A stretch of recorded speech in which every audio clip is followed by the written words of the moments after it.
잘 보셔야 돼요. 이게 뭐가 어렵냐.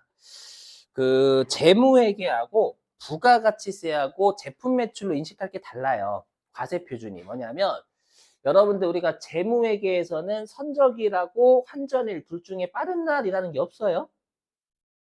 어? 재무회계는. 근데 우리가 이제 부가가치세는 과세 표준이 선적일에 환율 쓰는 게 원칙이지만 선적일 이전에 원화로 환전하면 그때는 환전한 날에 환율 쓰잖아요. 그죠? 맞죠? 그래서 여기 그래서 우리 부가가치세는 공급가액이 선적일과 환전일 중 빠른 날에 환율 쓰니까 물론 여기는 환전을 하지 않았어. 그렇죠? 환전하지 않았기 때문에 그냥 요 3월 3일자의 환율 전부 다 쓰는 거예요.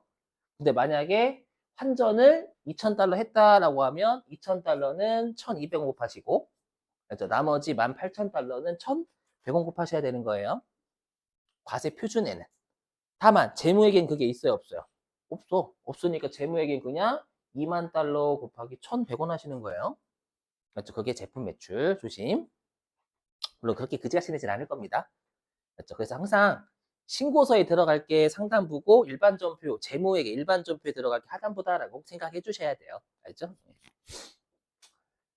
자, 됐습니다. 그러면 근데 문제는 뭐냐면 이때 계약금 수령했으면 이 계약금은 여러분들 2,000달러 곱하기 1,200원으로 계약금 받았을 거 아니에요? 맞죠? 그러면 이거 선수금 처리했던 걸 까란 얘기잖아요. 그치? 음, 잘 보셔야 됩니다. 이게 좀 어려워요.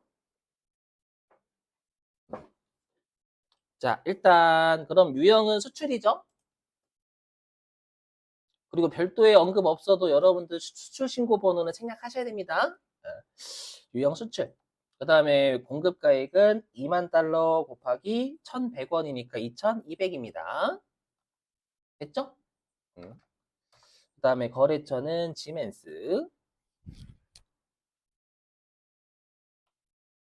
영세율은 여기 직수출이죠, 1번? 수출 신고 번호 없고. 분계 유형은 혼합입니다. 자, 그러면 일단 이제 여기서부터는 여러분 어디에 이제 하단부니까 여기서부터는 이제 재무회계예요. 일반전표입니다. 일반전표. 그럼 재무회계는 그냥 2만 달러 곱하기 1,100원이죠, 뭐. 둘 중에 빠른 날 그런 거 없으니까. 맞죠? 요건데 근데 문제는 뭐냐면 이게 회사가 문제가 요 2만 달러. 문제가 뭐냐면 우리가 이제 선수금 있잖아요. 선수금은 당초에 2,000달러 곱하기 1,200원으로 선수금 처리했을 거 아니에요. 재무회계에서는. 그죠? 선수금 처리했으니까 선수금을 얘를 까야 되는 거예요. 물건 넘겼으니까. 그럼 차변에 선수금 까야죠. 요게 240인가 그러면? 240이에요. 그러면 외상매출금은 회계상 얼마예요? 나머지지. 조심해야 돼. 외상 매출금은 나머지 18,000달러는 3월 3일자 선적일의 환율로 외상으로 판 거잖아요. 달러당 1,100원인가? 이렇게 돼요. 그럼 요게 얼마냐면 1,980만 원인가요? 맞나? 1,980일 거예요, 요게. 차변에 외상 매출금 나머지가 아니에요. 1,960 아닙니다, 이거. 1,980이야? 이렇게 됩니다. 그럼 지금 빵꾸가 어디에 나냐? 누가 봐도 지금 빵꾸가 대변에 20만 원 빵꾸 나잖아요. 맞죠? 그럼 대변에 뭘까요? 외환 차익이에요. 결론부터 말씀드린 외환 차익인 겁니다. 생각해 보세요, 여러분들. 뭐냐면, 자, 내가 만약에 잘 들어보세요. 내가 만약에 이때 생각해 보면 내가 만약에 계약금을 안 받고 내가 만약에 계약금을 안 받고 2만 달러를 전부 다 외상으로 팔았으면 요 2,000달러에 대해서도 1,100원이 적용됐겠지. 계약금 안 받았으면. 내 입장에선 다행히 2,000달러에 대해서는 환율이 1,200원이었을 때 계약금 받았잖아요. 그럼 내 입장에서는 2,000달러에 대해서는 1,100원보다 환율이 100원이 높았을 때 계약금 받았죠. 그럼 내 입장에서 2,000달러에 대해서 환율 100원만큼은 차익 본 거예요. 이해되시겠어요? 무슨 말인지?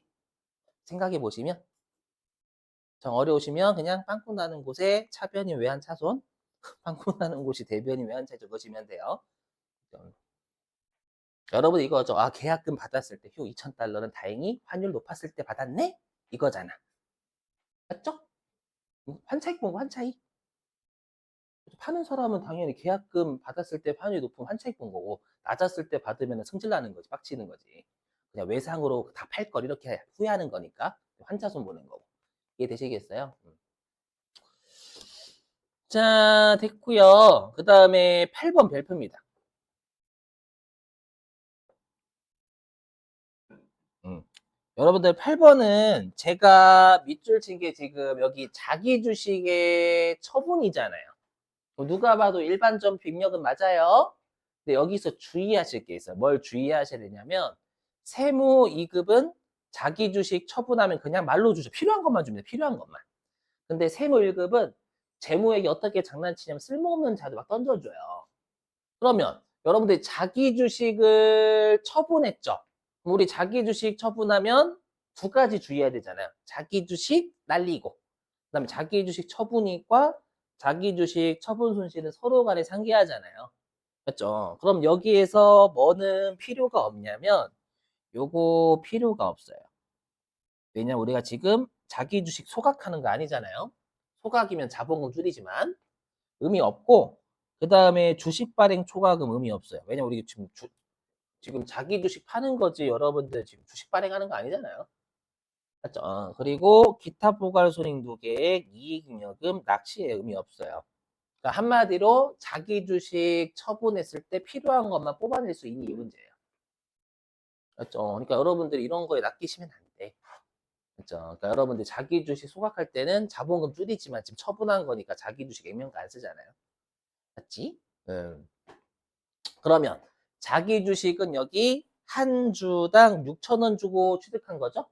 맞죠? 근데 지금 200주를 팔았으니까 자기 주식은 200주 곱하기 한 주당 6,000원 날리세요 라는 뜻인 거예요. 되셨어요? 그래서 3월 28일 날 대변으로 자기 주식 있잖아요.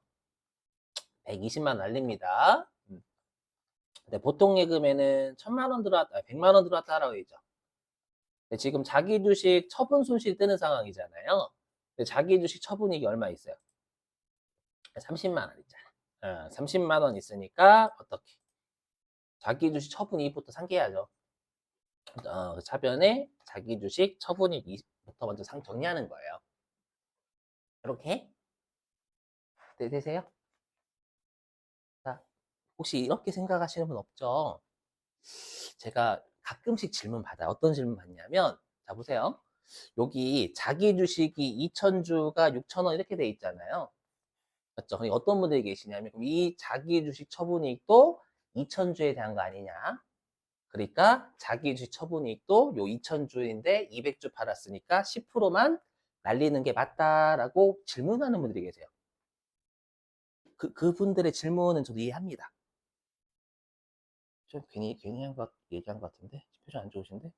아니, 자기 주식 2,000주라고 돼 있죠, 여기에. 200주 팔았으니까 이 자기 주식 처분이익도 2,000주에 대한 자기 처분 이익이니까 날릴 때 200주 팔았으면 10%만 날려야 된다는 거예요. 그렇게 하면 돼야 안 돼요? 안 되지. 이게 여러분 2,000주에 대한 거인지 어떻게 알아요? 몰라. 예를 들어가지고 들어보세요. 내가 만약에 자기 주식을 7,000주를 샀었대. 7,000주? 그 중에 5,000주를 팔았어. 그러니까 자기 주식 내가 한 주당 6,000원씩 7,000주 산 거예요. 근데 이 중에서 5,000주를 팔아가지고 자기 처분이 나왔대. 요 30만 원이? 그러면 지금 2,000주 중에 200주 팔았을 때 자기 처분이익은 2,000주에 대한 자기 주식 처분 하나도 없는 거잖아요. 맞죠? 그러니까 그걸 알 수가 없다라는 거예요. 그래서 오해하시면 안 돼요. 그렇죠? 요게 이 자기 주식 처분이익이 남은 자기 주식에 대한 거다라는 걸 알 수 없어요, 실제로는. 음, 괜히 얘기했네. 여러분 그런 의문 안 가지셨구나. 질문 받아서 그래요. 자, 그 다음에 9번입니다. 자고로 이거 법인세 배우시다 보면은요, 계정과목 퇴직연금 총장금 쓰는 분들 계십니다. 그럼 안 돼요. 검색이 되죠. 연금 치시면. 자고로 퇴직연금 충당부채라고 검색될 거예요. 퇴직연금 충당부채죠. 그거는 언제 쓰는 거예요? 회사가 기업회 기준 어기면 가능해요. 그래서 계정 과목 설정 회사가 기업회 기준 어겼을 때 쓰는 거예요. 근데 우리는 기업회계 기준을 지금 재무회계니까 기업회계 기준대로 해야 되잖아요. 그렇죠? 그래서 퇴직, 연금 충당부채 쓰면 안 돼요, 절대. 그렇죠? 그럼 회사 입장에서 우리가 그 법인세야 외부 적립과 외부 적립하는 퇴직금 부채가 다르지만, 그렇죠? 재무회계는 똑같잖아요. 재무회계 쪽에 재무회계 쪽. 그렇죠? 그럼 재무회계에서는 당초에 우리 회사가 5천만 원만큼 퇴직금을 예상했어. 충당부채 잡았어요. 그 퇴직급여 충당부채가 5천만 원 있었다라는 건 미리 비용 처리하기 5천만 원 있다는 얘기잖아요. 맞죠? 근데 예상치 못하게 퇴직금 얼마 나갔어요? 더. 1천만 원 더 나갔으니까 예상치 못한 퇴직금 나간 건 미리 비용한 적 없잖아요. 없으니까 나머지 1천만 원 더 나간 건 퇴직급여 충당부채보다 더 나간 건 그건 비용 잡을 수밖에 없다라는 거예요. 그게 생산직원이니까 500번대 퇴직급여 잡으라라는 거예요. 어.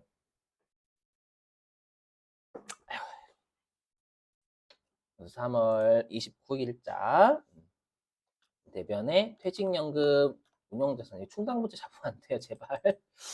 제발. 큰일 나. 사천. 그다음 대변에 이건 회사가 직접 준 거죠? 2천. 그다음에 퇴직급여 충당부채 요때 감소하자. 추계액이 우리 확정급여형이니까 5천. 나머지는 퇴직급여. 자고로 지금 퇴직 확정급여형인데 퇴직급여 나온다고 가끔씩 질문하시는 지금 납입하는 거 아니죠? 납입할 때는 확정급여형이면 퇴직급여 안 쓰지만 지금 납입하는 게 아니라 퇴직금 주는 거예요. 맞죠? 그럼 충당부채보다 더 주면 이건 비용 처리해야지. 맞죠? 이거 납입하는 분기 아닙니다. 그래서 가끔씩 선생님 확정급여형은 퇴직급여 기여형에서 쓰는 거 아니에요? 그거는 납입했을 때. 맞았죠? 그 질문 많이 받거든요, 진짜로. 맞았죠? 납입이 아니잖아, 지금. 그죠? 퇴직금 주는 거잖아.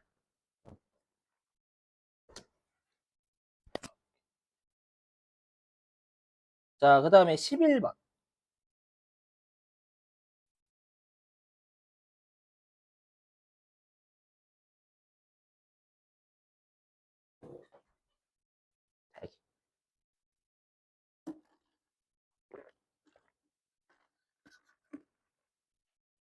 짚어볼게요, 여러분들. 자, 얘는 대손세 공제를 받을 거죠. 아까는 대손세 공제 받았던 채권 회수한 거고. 지금은 대손세액 공제를 받으려고 하는 거예요. 그럼 아까는 대손세 공제 받으려고 대손세 공제 받았던 채권 회수하면 매출세액이 가산하죠. 그럼 지금은 대손세 공제 받으려고 하는 거니까 매출세액에서 차감하잖아요. 그 매출세액에서 차감한다라는 문구를 그대로 분계로 끊는 거예요. 그렇죠? 그러면 우리가 부가세 예수금에서 차감하면 되겠지. 매출세액이 부가세 예수금 계정 과목 쓰는데 부채니까 대변이고 차감하니까 차변.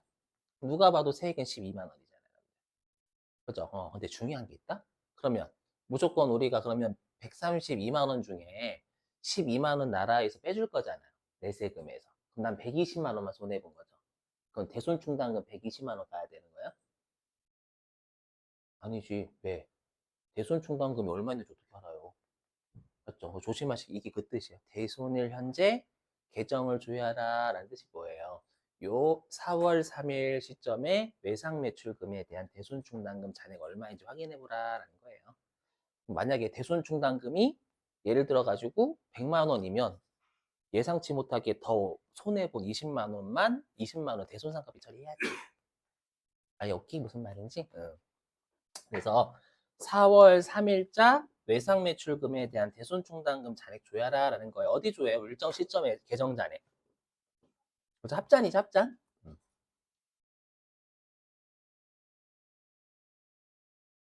여기. 자, 합계 잔액 시산표 들어가가지고 날짜는 4월 3일. 여기 보이시죠? 여기 63만 원 있는 거? 여기. 외상 매출금에 대한 대손충당금. 잔액이 여기 63만 원 있잖아요. 이거 말고. 여기. 그럼 63만 원만 깔 수밖에 없어요. 그죠? 그럼 예상치 못하게 더 손해본 57만 원인가, 그러면? 57만 원은 대손상각비 처리해야죠. 그죠? 해볼게요, 그러면. 누가 봐도 일반적 협력입니다. 그럼 4월 3일 날, 자, 외상 매출금 자체는 132만 원이 감소해야 돼요. 4월. 근데 부가세 예수금 차감이니까 부채 차감이면 차변이잖아요. 그렇죠? 부가세 예수금 12만 원. 이거부터 먼저 하시면 오류가 좀 줄어요. 이렇게? 나머지 120만 원만 손해본 거 맞잖아요. 그죠? 그럼 차변에 외상 매출금에 대한 대손충당금 잔액이 4월 3일 날 63만 원밖에 없었죠. 그죠? 63만 원만 없애고 나머지 예상치 못하게 손해본 57만 원은 대손 상각비 처리하면 된다라는 거예요. 되셨어요?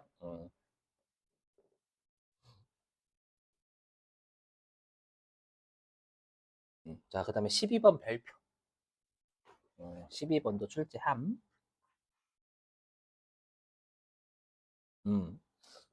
여러분 질문입니다. 우리 이익 준비금 있잖아요.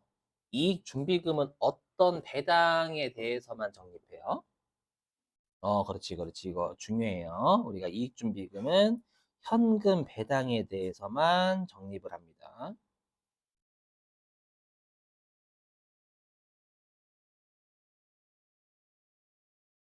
주식 배당은 안 돼요. 아마 이거 이익잉여금 처분계산서 배우실 때도 선생님들이 강조하실 거예요. 그렇죠? 현금 배당에 대해서 쌓는다고 주식 배당에 대해서 싸면 안 된다고 절대. 그죠? 자, 그러면 지금은 우리가 배당 결일이니까 미처분 이익잉여금이 감소하죠. 맞죠? 근데 우리가 미처분 이익잉여금 얼마 감소해요? 3억에 5천만 원. 또 여기에다가 다시 우리가 미처분 이익잉여금 중에서 3천만 원 또 이익준비금 옮겨야 되잖아요. 아니 이렇게 여러분들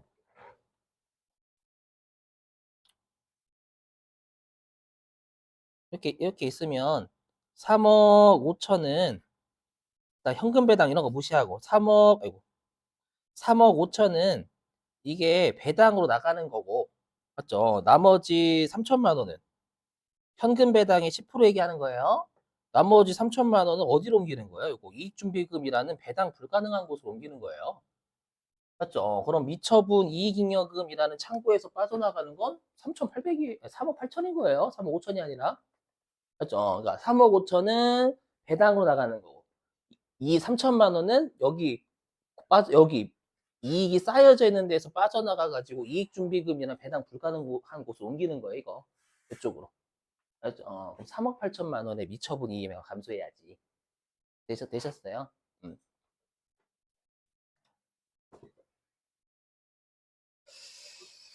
자, 그러면 날짜는 4월 6일. 그럼 차변에 미처분 이익잉여금 우리 대변 태생이죠? 이익이 증가하는 거니까 자본이 증가해서 대변.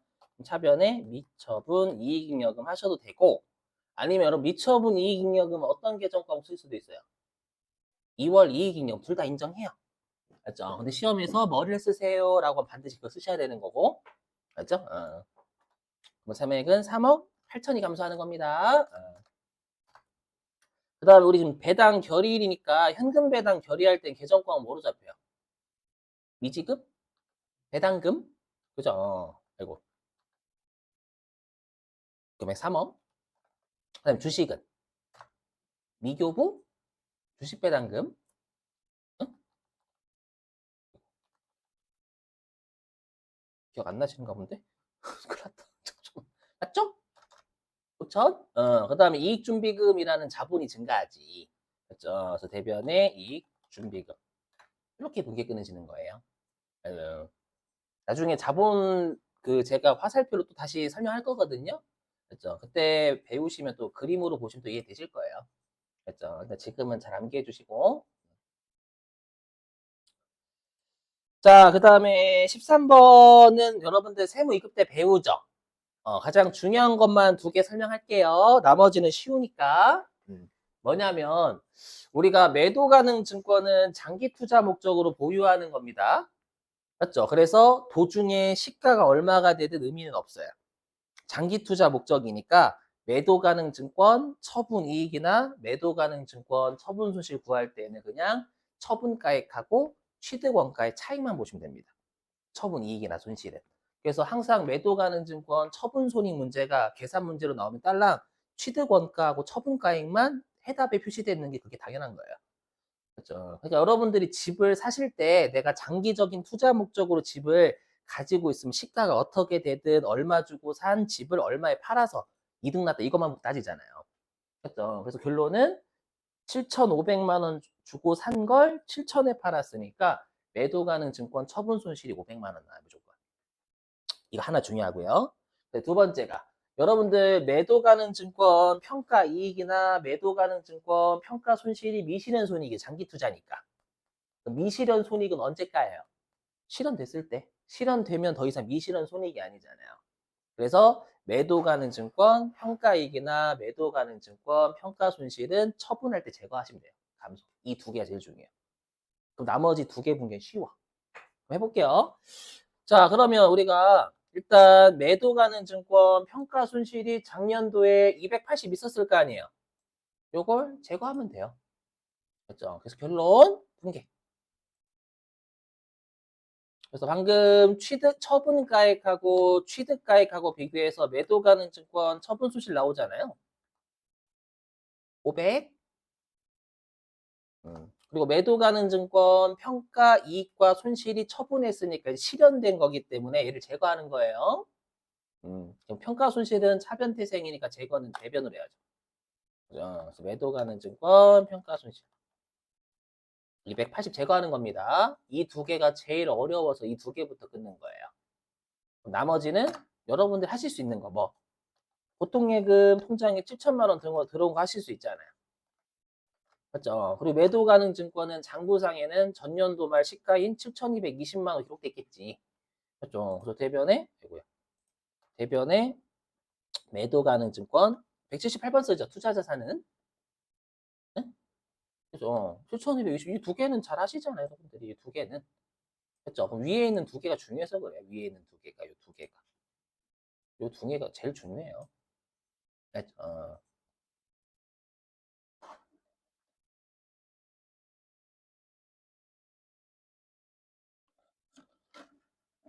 넘어가도 되겠죠? 왜 이렇게 많아? 자, 몇 번이냐면 18번? 맞나요? 18번. 꽤 많은데? 자, 요거는 회계 1급 때 배웠던 겁니다. 바로 할게요. 뭐냐면, 우리가 여러분들 이렇게 유형자산 취득할 때 국공채 매입하잖아요. 불가피하게 매입하면 우리가 취득가액 얼마 잡아요? 응? 취득가액 얼마 잡아? 어? 그렇죠. 뭐, 액면 금액과 시가와의 차이. 6만 원만큼이잖아요. 잘 냈는데, 시험에. 배우죠, 여러분들. 무슨 말이에요? 우리가 원래 얘는 지금의 가치는 54만 원밖에 안 해. 채권 시장에서. 근데 60만 원 주고 무조건 사야죠. 불가피하게. 임명가액 주고. 맞죠? 그러면 본래 시장에서 거래되는 채권 가격보다 6만 원 비싸게 사잖아요. 왜? 이 해당 유형 자산의 법적인 소유권 인정받으려면 시가보다 더 주고 사라라는 거예요. 회계 입장에서는 시가보다 더 주고 사는 건 법적인 소유권 인정받는 거니까 취득 원가로 보겠다라는 거예요. 그래서 6만 원만큼 취득 원가 가산하는 거예요.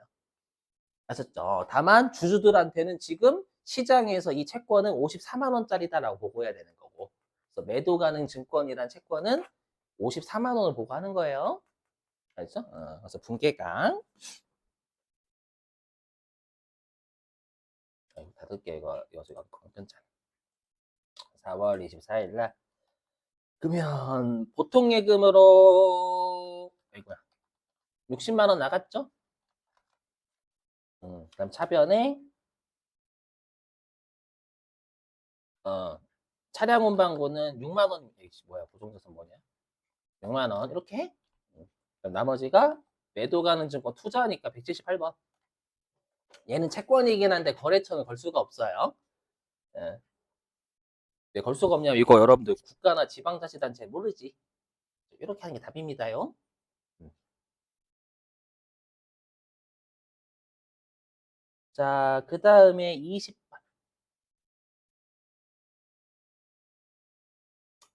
자, 여러분 조심하실 게 지금 여러분들 주식 소각했잖아요. 이거 우리 감자라고 하죠. 응? 감자하면서 돈 얼마 줬어요? 주당 900원. 그죠? 그럼 여기에서 주식 발행 초과금 뭘까요? 낚시입니다. 우리 감자할 때 주발초는 필요 없잖아요, 여러분들. 그죠? 자, 근데 조심하실 게 있다?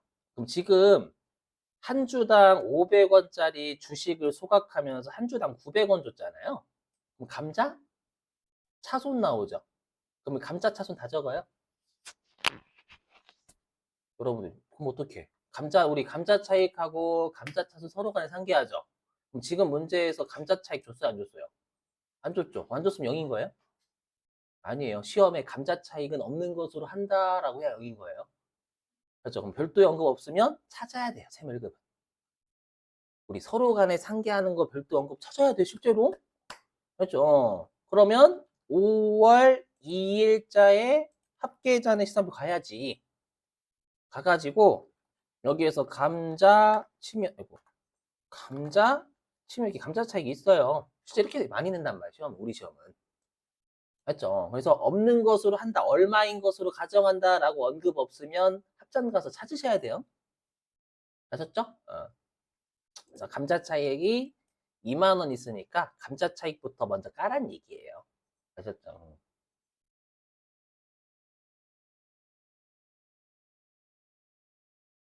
자, 그래서 날짜 5월 2일.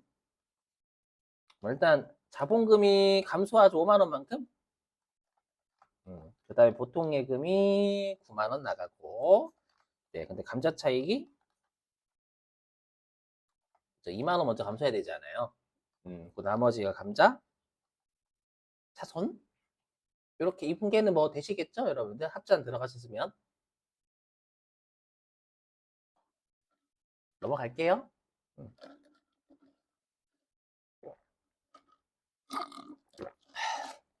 자, 이제 마지막 21번 별표입니다, 별표.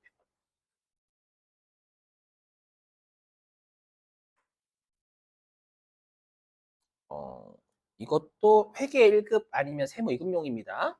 뭐냐면 여기 자, 우리가 별도의 언급 없어도 요거 매입세 공제받았던 거겠죠.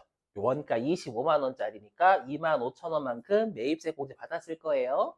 이거를 거래처 직원한테 줬으니까 매출세액은 안 내는데 매입세 공제 미리 받아놨으니까 누가 봐도 간주공급이에요. 간주공급. 사업상 증여죠? 그렇죠. 그럼 간주공급이니까 시가.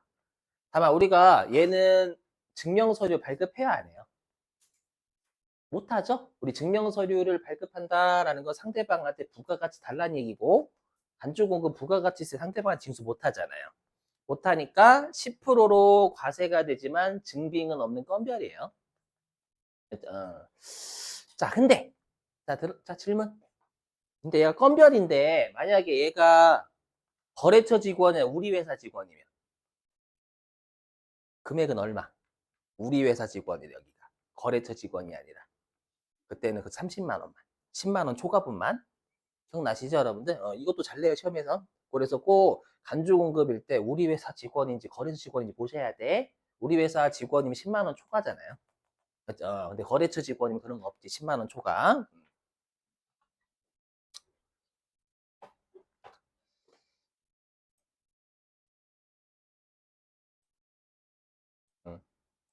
자, 메인 매출 전표이면 5월 5일자.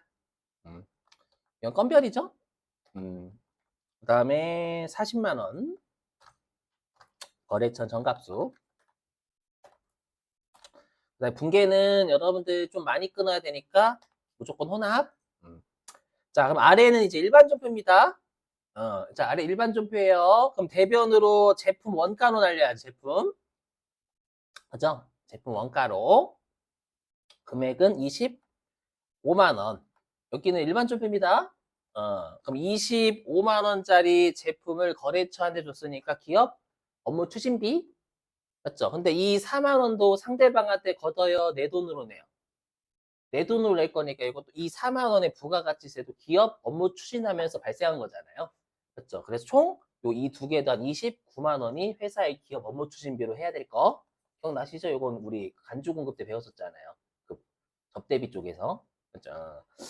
그래서 차변에 기업 업무 추진비. 거래처 직원이면 별도 언급 없으면 여러분들 800번 떼죠? 그렇게? 됐어요?